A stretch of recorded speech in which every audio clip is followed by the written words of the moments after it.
नमस्कार नमस्कार नमस्कार। तो हम दो टॉपिक कर चुके हैं, रेल और सड़क वाले, है ना। ठीक है, अब इसके बाद हमारा जो आता है वो है हमारा पाइपलाइन। ठीक है, अब पाइपलाइन के बारे में पढ़ना है कि पाइपलाइन, यही देखो दो टॉपिक हो चुके हैं, रोडवेज और रेलवेज, है ना। सॉरी,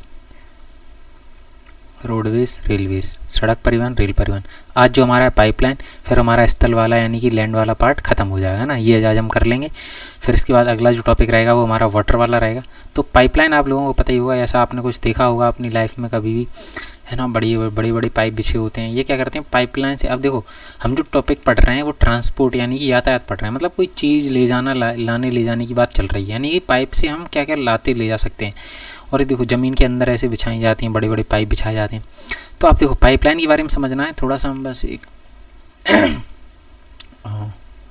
थोड़ा समझाते हैं। जैसे मान लो कि ये मान लो हमने पाइप बना दिया, ठीक है। अब मान लो क्या करें, काफ़ी बड़ी लाइन बिछा दी और बड़ी बिछा देते हैं, ये पाइप पतला हो गया, खैर काम चला लेना, ठीक है, जो भी है। अब पाइप में से सोच के देखो, इधर से मान लो मुझे कोई चीज़ भेजनी हो, ठीक है, और ये दूसरी जगह है। अब मान लो इंडिया जो है, इंडिया का मैंने यहाँ फोटो लगाया, हाँ। जैसे मान लो कि मुझे एमपी से, ठीक है, यहाँ नीचे तमिलनाडु तक कोई सामान भेजना है, ठीक है।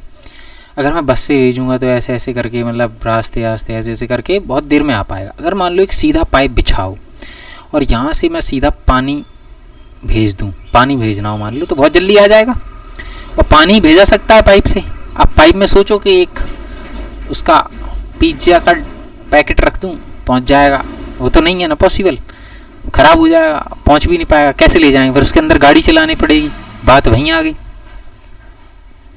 है ना। तो अब हम यहाँ देखते हैं पाइपलाइन क्यों ज़रूरी है, क्योंकि ये क्या करता है, थोड़ा सा जल्दी पहुँचा सकता है, फास्ट, है ना। एक चीज़ ये हो गई। और इसमें कैसी चीज़ें पहुंचाई जा सकती हैं, द्रव तो समझते हैं, जैसी पानी जैसी चीज़ें, यानी कि लिक्विड वाली चीज़ें पहुंचाई जा सकती हैं, है ना। अगर मान लो कोई चीज़ सॉलिड है, ठीक है, उसको हम क्या करें, लिक्विड यानी कि सॉलिड यानी कि ठोस है, उसको क्या करें द्रव में बदल के फिर भी उसको हम पाइपलाइन से पहुँचा सकते हैं। इसमें क्या होगा कि नुकसान भी कम होगा, क्यों, अब जैसे बस से जा रहा है कोई सामान, ठीक है, ये हमारी गाड़ी है, ये स्टीयरिंग है, ठीक है, यहाँ से कोई सामान, मान लो कि टक्कर हो गई, एक्सीडेंट हो जाते हैं तो नुकसान हो गया कि नहीं, ट्रक पलट जाते हैं, आप लोगों ने सुना हो, तो नुकसान हो गया। लेकिन यहाँ से जाएगा तो बढ़िया से आराम से बिना नुकसान के पहुँच जाएगा, है ना। इसमें लॉस कम होगा। दूसरी चीज़, अगर मान लो कि यहाँ से जो हम अभी एमपी वाली बात कर रहे थे, एमपी से तमिलनाडु में सामान आने में यहाँ बहुत टाइम लगेगा, होगा कि नहीं। लेकिन अगर पाइपलाइन से जाएगा, पाइपलाइन से क्या होगा, टाइम भी कम लगेगा, ठीक। इतनी बात समझ में आ गई। तो अभी देखो पहले क्या होता था, सिर्फ पाइपलाइन को पानी वानी भेजने के लिए यूज़ किया जाता था, पानी तो अभी भी अपन यूज़ करते हैं। तो न्यू अराइवल है, नया एक परिवहन का साधन है, ठीक है, पहली बात तो समझ में आ गई। पहले पाइपलाइन का उपयोग शहरों और उद्योगों में पानी पहुंचाने के लिए किया जाता था, were use to transport water to cities and industries, पानी पहुंचाने के लिए। लेकिन आजकल इसका प्रयोग कच्चा तेल, है ना, crude oil, petrol, used for transporting crude oil, petroleum and natural gas, और गैस, पेट्रोल भेजने के लिए, तेल भेजने के लिए, और गैसेस, ठीक है, and natural gas fields to refineries, मतलब जो उद्योग वगैरह होते हैं, शोधनशाला, रिफाइनरी जहाँ पर उसको साफ़ किया जाता है, उर्वरक कारखाने, फर्टिलाइज़र इंडस्ट्रीज़ जो होती हैं जहाँ पर बनते हैं fertilisers, and big thermal power plants, और बड़े ताप विद्युत ग्रहों तक पहुँचाने में किया जाता है। ताप विद्युत ग्रह मतलब जहाँ पे थर्मल पावर प्लांट्स होते हैं ना, जो जहाँ पर इलेक्ट्रिसिटी बनती है वहाँ पे। Solids can be transported through a pipeline, मतलब सॉलिड भी भेजा सकता है, वैन कन्वर्टेड इनटू स्लरी, जब उसको कन्वर्ट कर देते हैं ठोस पदार्थों को तरल अवस्था में, मतलब स्लरी में, मतलब लिक्विड, वही बोल रहा था ना, उसमें चेंज करके पाइपलाइन द्वारा ले जाया जाता है, ठीक है। इतनी बात समझ में आ गई। अब देखो इसकी प्रारंभिक लागत है, देखिए, मतलब जब अपन शुरू करते हैं, cost of laying pipeline is high, मतलब शुरू में बहुत ज़्यादा पैसा लगेगा, लेकिन इसको चलाने की, जो रनिंग कर रहे हैं, मतलब चलाना है उसको, तो उसमें पेट्रोल डीजल तो लगेगा नहीं, क्या ये हमें गाड़ी चलानी है तो उसमें हमें पेट्रोल डालना पड़ेगा रोज़, ऐसा कुछ नहीं है। उसमें प्रेशर से जाता है और ढलान भी बनाया जाता है, slope. It rules out rules out transshipment loses और डिलीज। अब इसमें क्या होता है, ट्रांसशिपमेंट में जो लॉस होता है और डिले होती है वो नहीं होती है ना। जैसे वाहनांतरण देरी, वाहनों को जो देरी लगती है, टाइम अभी मैं बोल रहा था, तथा हानियाँ मतलब जो लॉस होता है उसमें लगभग नहीं के बराबर है ना। लॉस रूल्स आउट का मतलब है इसमें ऐसा नहीं होता है, ठीक है। अब हमें पढ़ना है कि भारत में जो लाइन है, पाइपलाइन है, भारत के तीन प्रमुख जाल हैं अभी, वो अपन को सीखने हैं कि मतलब तीन जो अपने यहाँ पाइपलाइन बिछी हुई हैं अपने भारत में, बड़ी बड़ी पाइपलाइंस, वो कहाँ हैं और कैसे कैसे हैं, ठीक है। तो अब मैं आपको यहाँ मैप से थोड़ा समझाऊंगा कहाँ से कहाँ तक है, आप याद रखना, ठीक है। और थोड़ा सा आप लोग ट्राई कर लेना, हो सकता है आपके मैपिंग में भी आए, और एमपी बोर्ड में तो आ चुका है, ठीक है। तो सबसे पहली जो पाइपलाइन है फर्स्ट, ठीक है, 1700 किलोमीटर की थी, है ना, 1700 किलोमीटर है मीटर, ठीक है। तो एक बार, ठीक है, 1700 किलोमीटर ही थोड़ा सा सही रहता है, ठीक है। अभी देखो मैं आपको दिखा रहा हूँ कि सबसे पहली जो पाइपलाइन थी वो पाइपलाइन थी जिसको बोलते हैं हजीरा, विजयपुर और जगदीशपुर, ठीक है। तीन नाम याद रखने हैं, हजीरा, विजयपुर, जगदीशपुर। अब हिंदी इंग्लिश में नाम तो सेम ही रहेंगे तो मैं कैसे भी लिख दूँ।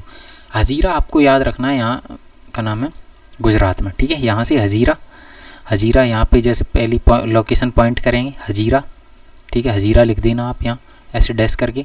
फिर यहाँ जो एमपी की गर्दन दिख रही है यहाँ पे आप लगा देना विजयपुर, ठीक है, विजयपुर, ठीक है।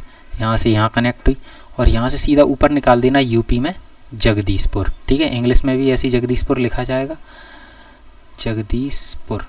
अच्छा मार्कर थोड़ा पतला है, इसको मैं थोड़ा थिक कर लेता हूँ, ठीक है, तो थोड़ा ठीक से दिख जाएगा हजीरा, और ये हमारा बीच में विजयपुर। ऐसे ही आपको मैं प्रैक्टिस करनी है। और ये हमारा थर्ड है जगदीशपुर, ठीक है, हजीरा, विजयपुर, जगदीशपुर, ठीक है। तो ये आपको पहली पाइपलाइन याद रहेगी, फर्स्ट 1700 किलोमीटर की, ठीक है, 1700 किलोमीटर, ठीक है। ये पहली पाइपलाइन हुई, याद रहेगी। इसको मैं थोड़ा अलग कलर से कर देता हूँ, ठीक है, अभी नहीं अगली बार। अब पहली पाइपलाइन तो हो गई, अब दो और याद रखनी है, वो कौन कौन सी हैं, ठीक है। तो पहले देखो एक और इसी यहीं से शुरू होती है सलाया, ठीक है, यहाँ याद रखनी है क्या जगह है, गुजरात में ही सलाया। और देखो मैं गुजरात में कहाँ भर रहा हूँ वो भी याद रखना। ये जो आपको दो बॉक्स दिख रहे हैं इसमें दूसरे वाले बॉक्स में सलाया, फिर यहाँ याद रखना वीरम गाँव, ये तो हो गई सलाया, ये हो गई हमारी वीरम गाँव, ठीक है। इंग्लिश में थोड़ा देख लेना, वीरम गाँव है ना, सलाया, और यार वही सेम है यार, नेम ही तो है, ठीक है, सलाया, वीरम गाँव। यूपी में जाएंगे मथुरा, ठीक है, मथुरा तो भैया सबने सुना है, ठीक है, मथुरा। अब मथुरा से ये देखो, ये आपको दिल्ली दिख रहा है ना, दिल्ली है ना, मथुरा दिल्ली, ठीक है, दिल्ली तो सबको ही पता होता है। सोनीपत हरियाणा, ठीक है, सोनीपत, सोनीपत, ठीक है। फिर सोनीपत के बाद पंजाब में चले जाओ जलंधर। अच्छा यहाँ पे क्या है, एक बात आप क्लियर रखो पहले, ठीक है। ये देखो मैं लोकेशन मार्क कर रहा हूँ, ठीक है, और उन लोकेशन को आप जोड़ देना, ठीक है। कैसे कैसे, सलाया, सलाया से वीरम गाँव, वीरम गाँव से मथुरा, मथुरा से दिल्ली, दिल्ली सोनीपत, सोनीपत से जलंधर, बस इतना ही करना अपन को, ठीक है। और ये डॉट मिला देना सारी, और जो लोकेशन होती है मेन उसको ऐसे डार्क कर देना जिससे पता चल जाए ये सोनीपत और जलंधर। ऐसे आप लोग भर के प्रैक्टिस कर लेना, ठीक है। दूसरी पाइपलाइन हो गई, क्लियर हो गई, सलाया, वीरम गाँव, मथुरा, दिल्ली, सोनीपत, जलंधर, ठीक है। अब तीसरी लास्ट है, पहली वाली भूल गए क्या, चलो हजीरा, विजयपुर, जगदीशपुर। ये शॉर्ट में ऐसे भी आ जाती है HVJ पाइपलाइन, ठीक है। तो HVJ पाइपलाइन यानी कि हजीरा, विजयपुर, जगदीशपुर, और ये ऐसी भरनी पड़ेगी आपको, ठीक है। तो यहाँ पर मैं फिर से अलग कलर से कर देता हूँ, हजीरा, विजयपुर, जगदीशपुर, ठीक है, याद रहेगी। दो हो गई, हजीरा, विजयपुर, जगदीशपुर, सलाया, वीरम गाँव, मथुरा, दिल्ली, सोनीपत और जलंधर, ठीक है। अब आते हैं तीसरी पाइपलाइन, आखिरी पाइपलाइन हमारी। ये देखो ये कहाँ से, असम में यहाँ पर आपको डिगबोई मिल जाएगा। क्या मिल जाएगी जगह, लॉस्ट कॉर्नर पे, ये हमारी है डिगबोई, ठीक है, डिगबोई। और यहाँ पर आप आएंगे तो यहाँ पर आपको ऐसे करके यहाँ आ जाओ, ठीक है, हाँ, ये गुवाहाटी, ठीक है, गुवाहाटी, ठीक है, दोनों असम में है। डिगबोई, गुवाहाटी, बरौनी जो के बिहार में है ना, ये बिहार है, ठीक है। बिहार में क्या है, अच्छा ये मैप में जो आप भर रहा हूँ मैं, ये आपको तभी आएगा जब आपको सारे स्टेट पता होंगे, ठीक है, ठीक से। बरौनी, बरौनी से कानपुर, ठीक है, और बीच में प्रयागराज भी मिल जाएगा शायद, है ना। खैर हमें कानपुर याद रखना है मेन, ठीक है। लास्ट वाला हमारा क्या है, कानपुर, ठीक, कानपुर। तो देखो हमें बस ये जगह के नाम याद होनी चाहिए, कैसे कहाँ से कहाँ तक। डिगबोई, गुवाहाटी, बरौनी, कानपुर। डिगबोई, गुवाहाटी, बरौनी, कानपुर। कर के से कानपुर, बी से बरौनी, जी से गुवाहाटी और डी से डिगबोई, KBGD, ठीक है। वो तो आप कैसे भी याद रखना है। कानपुर ये डिगबोई से शुरू होती है, गुवाहाटी, बरौनी और कानपुर, तीनों पाइपलाइन याद हो गई। अब देखो चलो चलते हैं। ये देखो मैंने मैप लगा रखा है, यहाँ देखो आप देखेंगे, ये देखो हजीरा, हजीरा से ये गई विजयपुर, विजयपुर से ये गई जगदीशपुर। कहाँ गया, हाय भाई भाई भाई भाई भाई भाई, कहाँ गया जगदीशपुर दिख ही नहीं रहा।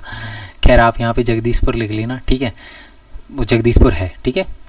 फिर यहाँ से देखो सलाया, सलाया यहाँ बीरमपुर, बीरमगांव, सॉरी बीरमपुर बोल रहा हूँ, बीरमगांव। फिर मथुरा आ जाएंगे, दिल्ली, सोनीपत और सोनीपत से सीधा जालंधर, ठीक है। ये मिल गई आपको। तीसरी देखो यहाँ डिगबोई, डिगबोई से गुवाहाटी, गुवाहाटी, बरौनी और कानपुर, ठीक है। ये तीन आपको पाइपलाइन याद रखनी है। अब देखो इसका मैंने मैप बनाया था, तो ये वही है सेम, हजीरा, विजयपुर, जगदीशपुर, सलाया, विरमगांव, मथुरा, दिल्ली, सोनीपत, जालंधर, ठीक है। डिगबोई, गुवाहाटी, बरौनी और कानपुर, ठीक है। तीनों याद हो जाएंगे। लो आपका आंसर याद तैयार है। देश में पाइपलाइन के 3 प्रमुख जाल हैं। 3 पाइपलाइनें कौन कौन सी? पहली 1700 किलोमीटर लंबी हजीरा, विजयपुर, जगदीशपुर, ठीक है। क्रॉस कंट्री यानी पूरे देश में गैस पाइपलाइन मुंबई हाई और वसीन, ये लोकेशन वाले चैप्टर में पढ़ेंगे, 5 चैप्टर में वहाँ पे मिल जाएगा। इन लोकेशन को जोड़ती है, ठीक है। 1700 kilometre long Hazira, Vijaypur, Jagdishpur cross country gas pipeline linked Mumbai High and वसीन, ये लोकेशन है। और वेरियस फर्टिलाइजर, पावर एंड ये बहुत सारी जगहों को जोड़ती है वेस्टर्न रीजन में एंड नॉर्थर्न रीजन में। वेस्ट मतलब इंडिया का वेस्ट तो पता ही है, इधर पश्चिम वाला भाग ये वाला, और नॉर्थ वाला ऊपर वाला, ठीक है। यही तो जोड़ रहा है, देखो ध्यान से, ये तो वही जोड़ रहा है, पश्चिमी और उत्तरी, है ना। खैर ठीक है, 1700 किलोमीटर। अब टोटल कितनी हो चुकी है? 18,500 किलोमीटर, है ना। टोटल कितनी है अपन को याद रखनी है? 18,500 किलोमीटर, 18,500 किलोमीटर। और पहले जो थी वो कितनी थी? ये फर्स्ट वाली 1700 किलोमीटर, ये पहली पाइपलाइन हो गई। दूसरी याद रखना है गुवाहाटी बरौनी, है ना, याद है अभी, डिगबोई, गुवाहाटी, बरौनी, प्रयागराज के रास्ते कानपुर तक, प्रयागराज मैंने अभी बोला था, कानपुर तक हमें याद रखनी है, ठीक है। From oil field in upper Assam to Kanpur, Assam से लेके कानपुर तक है, गुवाहाटी, बरौनी एंड प्रयागराज, ठीक है। कानपुर तक है, याद रखनी है। यही मेन याद आपको याद रखनी है। गुजरात में फिर देखो सलाया से वीरमगांव, मथुरा, दिल्ली, सोनीपत के रास्ते पंजाब में जलंधर तक। सलाया इन गुजरात, गुजरात में सलाया टू जलंधर, जलंधर तक इन पंजाब, पंजाब में जलंधर है। कहाँ कहाँ से जाती है? वीरमगांव, मथुरा, दिल्ली एंड सोनीपत, ठीक है, याद हो जाएगा। तो ये तीनों हमने अभी पढ़े, ठीक है। तो मुझे लगता है आपको याद हो गया। टोटल लेंथ याद रखनी है 18,500 किलोमीटर, ये मैंने ले रखा था। तो आप थोड़ा सा रिवीजन कर सकते हैं। HVJ pipeline Hazira, Vijaypur, Jagdishpur 1700 kilometre थी, ठीक है। दूसरी सलाया, वीरमगांव, मथुरा, दिल्ली, सोनीपत और जलंधर, ठीक है। तीसरी कौन सी है? डिगबोई, गुवाहाटी, बरौनी, कानपुर और बीच में प्रयागराज मिलता है, ठीक है। ये यूपी तक है, कहाँ से? असम तक, असम तक। और टोटल कितनी है? 18,500 किलोमीटर। यही पाइपलाइन हमें याद रखनी थी, यही हमारी मैपिंग में आ सकती है, ठीक है। अब मुझे लगता है कि आपको ये मैपिंग वाला और ये पाइपलाइन वाला क्लियर हो गया होगा, ठीक है। ओके, तो अब हम मिलते हैं अगली वीडियो में, जिसमें हम क्या करेंगे। थैंक यू और जय हिंद। अगली वीडियो में हमारा क्या रहेगा? वाटर वाला पोर्शन रहेगा, ठीक है। तो वो मुझे लगता है एक वीडियो में हो जाएगा, थोड़ी लंबी रहेगी, काफ़ी बड़ा टॉपिक है लेकिन अच्छा टॉपिक है ना। तो ठीक है, मिलते हैं नेक्स्ट वीडियो में। Thank you.